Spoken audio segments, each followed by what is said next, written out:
Ang dami po ngayong mga gumagawa ng kung ano-anong salita. Sumama na nga po yung napakaraming tao na sinasabi ko i-give up natin ang KIG. Mr. President, kahit kailan hindi ko sinabi yun. Teritoryo po yun, land features po yun, hindi sakop po ng arbitral tribunal. Ang sinasakop lang po ng tribunal, yung tubig po, kaya lang magkaintindihan tayo. Hindi ko sinasabing hindi atin yon. Teritoryo na natin yon dahil occupied na po natin yon. Ngunit ang pinag-uusapan lang po, yung tubig nila, hindi natin pwedeng i-connect doon sa ating exclusive economic zone. Kasalanan po yun. Mali po yun.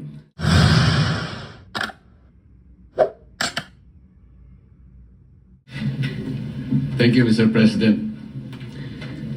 Gusto ko lang pong magpaliwanag sa mga ilang bagay dahil sa humaba po yung interpellation noon dahil sa isang napakaliit na issue lang na pinalaki po ng mga pangyayari. Nung panahon na ako po ay nag-interpellate, nagkaroon po ng misconception about the West Philippine Sea at saka yung ating exclusive economic zone. Kumbaga po sa pagluluto natin, Mr. Chair, ang nangyari po, nagluluto po tayo ng simpleng ulam lang, naging chapsuy po. At nung maging chapsuy po, lalo pa pong lumaki sapagkat meron pa pong napakaraming mga tao ang sumausaw at naglagay po ng seasoning. Isa po sa taong sumausaw sa issue, Mr. President, yung dating Justice ng Korte Suprema, si Justice Carpio, at saka yung isang profesor yata ng Universidad ng Pilipinas, nangangalang J. Batong Bakal. Napakasimple po ng gusto ko lamang pong matukoy noon, Mr. President, na dahil nga po sa mga batas na ginawa natin, nung dinidefine natin ang West Philippine Sea, isinama po natin yung Kalayaan Island Group. Sinasabi ko lamang po na kaya tayo nagkaroon ng matinding hindi pagkakaunawaan, marami po kasing sektor na nagsabi na ba't nyo pa pag-uusapan yung West Philippine Sea?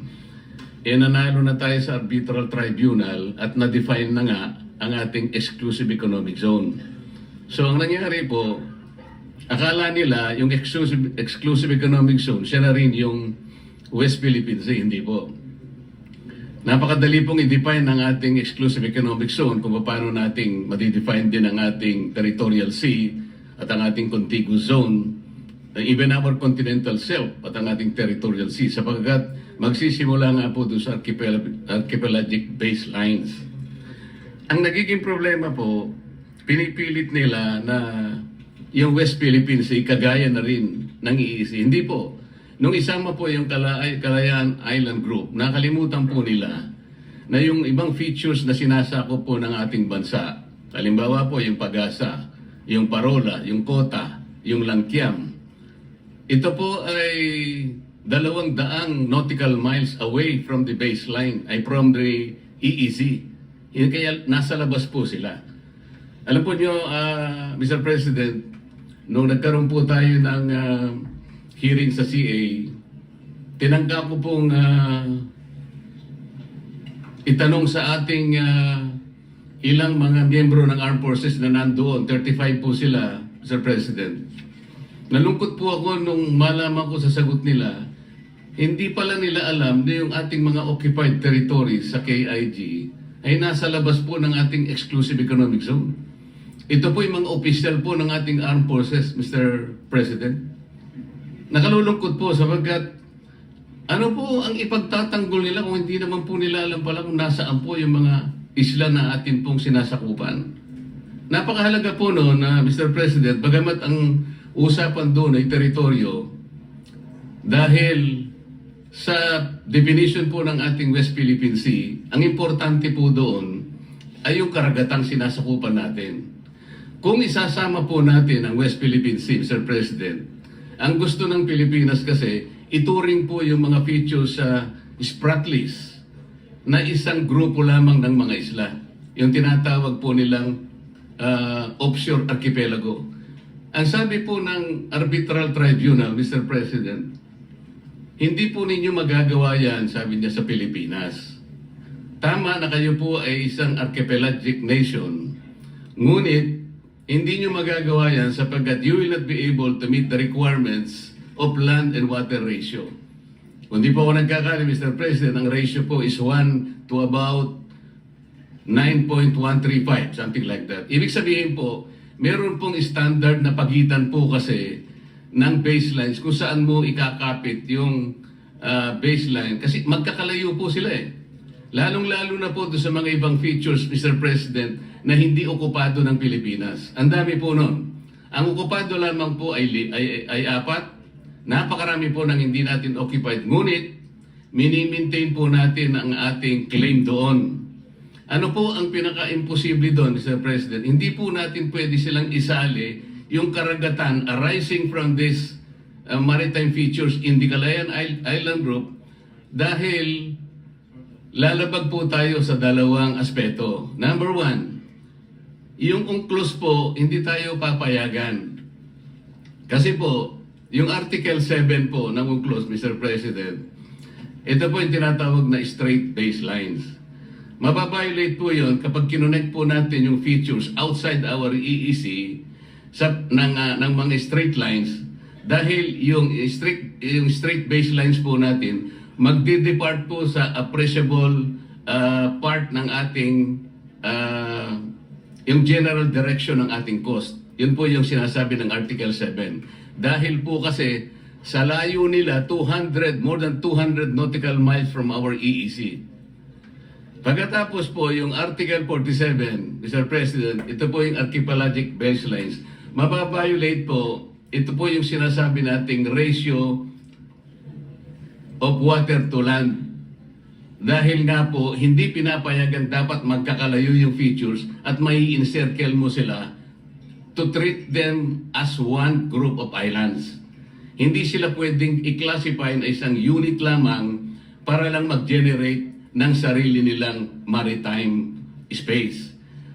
Ngayon, ito po yung nangyari. Dahil imposible po, dahil nga sa Article 89 naman po ng UNCLOS din, Mr. President, hindi po natin pwedeng i-appropriate ang high seas. Nakalagay po talaga. Yung mga features po na malalayo sa ating exclusive economic zone, Mr. President, ang layo na po nasa high seas na. Sa layo nila sa bawat isa, they are also separated by high seas. Kapag kinonect po natin mula dun sa ating exclusive economic zone, ma-appropriate po natin ang high seas, mababiolate po natin ang 3 artikulo ng UNCLOS. Pati po yung tribunal ay inconsistent na rin po yung tayo natin. Sinabi rin po niya sa China yun eh. Maski na ikaw, China, sabi niya, you cannot regard this frat list as one group of islands or to regard it as one unit dahil hindi ka naman archipelagic country.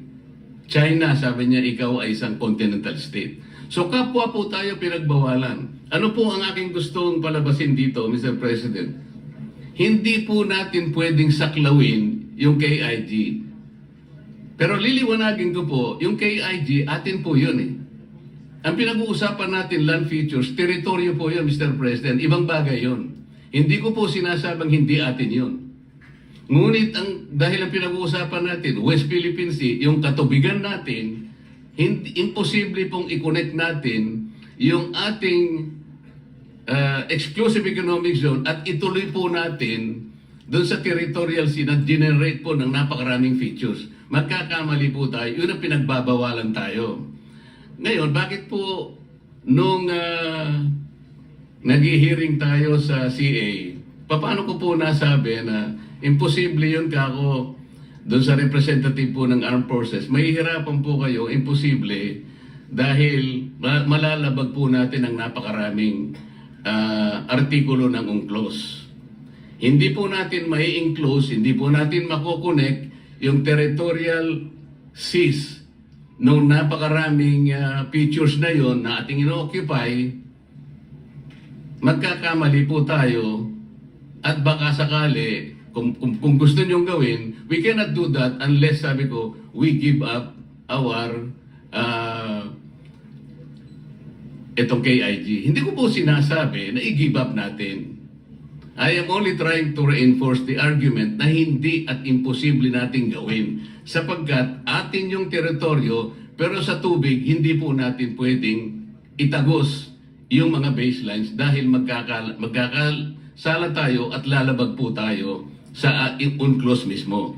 Ang dami po ngayong mga gumagawa ng kung ano-anong salita. Sumama na nga po yung napakaraming tao na sinasabi ko i-give up natin ang KIG. Mr. President, kahit kailan hindi ko sinabi yun. Teritoryo po yun, land features po yun, hindi sakop po ng arbitral tribunal. Ang sinasakop lang po ng tribunal, yung tubig po, kaya lang magkaintindihan tayo. Hindi ko sinasabing hindi atin yon. Teritoryo na natin yon dahil occupied na po natin yon. Ngunit ang pinag-uusapan lang po, yung tubig nila, hindi natin pwedeng i-connect doon sa ating exclusive economic zone. Kasalanan po yun. Mali po yun. Kaya yung nagsasabi po na, ayun po, dahil ina-advocate ko rin po na i-give up natin. Saan naman po kayo nakakita ng ganun, Mr. President? Ang dami pang AIs ngayon. Nabanggit na rin po kanina. Senador po kami daw. Kami po ay mga traidor. Paano po bang magiging traidor ang isang tao? Nililinaw lang po ang basihan na sinasabi natin kung gusto nating magkaroon ng West Philippine Sea o di makiusap tayo. Siguro pag-usapan natin sa pamamagitan ng United Nations na pwede po ba namin gamitin yung ilang mapa na idodrawing namin at kung inaakala po ninyong mahaba po yung pagitan, nakakita po kami ng maliliit na isla na pwede namin pagpatungan at yung pong land-to-water ratio, maaari po namin magawa ng paraan. Ganun po siguro, pero hindi yung automatic po, tatagos tayo sa mga ganong klaseng batuhan, pipilit po natin. Hanggang sa ngayon po, Mr. President, kaya hindi ma-define ang West Philippine Sea. At sabi ko nga po, hanggang ngayon ay walang ginagawang mapa, kahit na sabihin pa nilang mayroong mapa, hindi po totoo yun. Mr. President, kahit ngayon pwede po ninyong konsultahin yung tinatawag nilang DUALOS, Mr. President. Ito po yung Division for Ocean Affairs and the Law of the Sea na nasa opisina ng United Nations. Wala pong nasasubmit ang NAMRIA. 14 years ago, inorderan na po silang mag-submit. Bakit hindi po sila makapag-submit? Dahil sa hirap nga po nito. Hindi po pwedeng i-connect, Mr. President. Yun lamang po. Kaya, huwag po nilang ipipilit na ako po ay traidor o kaya pro-China. Hindi po. Mr. President, naghahanap lang po tayo ng katarungan at katwiran dito. Kailangan maabisuhan po natin ang Coast Guard na kung ano man ang kanilang pinagsasabi rito, nagkakamali po kayo sapagkat wala pa pong West Philippines, wala pa po tayong mapa. Ang West Philippine Sea, nagkakaintindihan po tayo, gusto nating gawin, gusto nating i-drawing, pero pagsikapan po natin kung paano natin talaga i-drawing sa harap ng napakaraming legal impediments na nakaharap sa atin. Yun po yung gusto kong linawin, Mr. President. Ngayon, kaugnay po dun sa pagbobotohan natin ngayon. Kagaya po na sinabi ni Senator Cayetano, Mr. President, talagang ko po nagtataka, ikukondem po natin ang public statements ng China na hindi ko po nakikita alin-alin po yung mga public statements para po tayong napunta sa eleksyon, mag-i-elect po tayo, pero wala pong kandidato, paano po tayong boboto? Yun po yung pinaka-problema natin. Yung pong Coast Guard, Mr. President, binasa ko po yung kanilang mga kapangyarihan, yung powers and functions of the Coast Guard. Hindi po nagkakamali, nasa 17 functions and powers. Ni isa doon, wala po akong makita, Mr. President, na pwedeng gawin ng isang spokesperson, nagagawa siya ng ganun, pupunta siya sa isang eskwela, magdi-discuss siya doon at sasabihin niya, bully ang presidente ng China at gagawa siya ng caricature. Wala po sa functions eh. Paano po ngayon natin bibigyan ng encouragement na pagbobotohan natin, ididepensa po natin yung paraan na ganun. Tayo po ay nagkakaisa na kailangan po natin ilaban ng sa atin. Nasabi na po yan kanina ni Senator Alan. Ngunit yung pamamaraan po ang problema eh. Ngayon, gusto kong bumoto sana kung halimbawa Manila ang pinag-uusapan natin. Ngunit kung boboto tayo nang dahil sa pinag-aawayan natin, nagmula po sa isang salita o pamamaraan ng isang spokesman ng Coast Guard, at doon nga po ang pinagmula ng maanghang na salita. At ngayon nga po ay nakokompromiso na tayo, at pagbobotohan natin, susuportahan natin yung ganung pamamaraan, baka lalo po tayong magkamali. Mr. President, tayo pong mga Pilipino, merong kasabihan kapag binato ka pag pinukol ka ng bato, batuhin mo ng tinapay. Yun po yung kulturang Pilipino, Mr. President. Ngayon po, maski sa Biblia po may sinasabi, kapag yung bulag, kinakain niya ay kapwa bulag, wala po silang kapupuntahan, Mr. President. Naghahanap po tayo rito ng clarity. Ano po ang nangyari? Sa paghanap ko ng clarity, sa paghanap ko ng sagot, para suportahan natin ang West Philippine Sea, ang inaani ko pa po ay parang ako po ay maka-China. Hindi po. Hindi po. Sana po ipatawag natin ang NAMRIA. Para sa ganun, tanong natin sa kanya, bakit sinabihan ka na in 2012 sa pamagitan ng Administrative Order number 29. 14 years ago, sinabihan ka na in consultation with the DFA na i-prepare mo na yung mga mapa. Bakit hanggang ngayon ay wala pa? So, imbes na ipatawag po natin ang NAMRIA, ang gagawin po natin ay boboto tayo sa mga public pronouncements ng China para po yatang parang parang may problema doon, Mr. President. Imbes na ipatawag natin yung mga taong dapat gumawa ng mapa, sapagkat gusto ko rin pong malaman kung paano nila gagawin ang mapa. Sa akin po kasing palagay, imposible silang makagawa ng mapa dahil nga magbabiolate tayo sa napakarami po na artikulo ng UNCLOS at lalabagin po natin yung arbitral award na ating isang pinagbabasihan. So, Mr. President,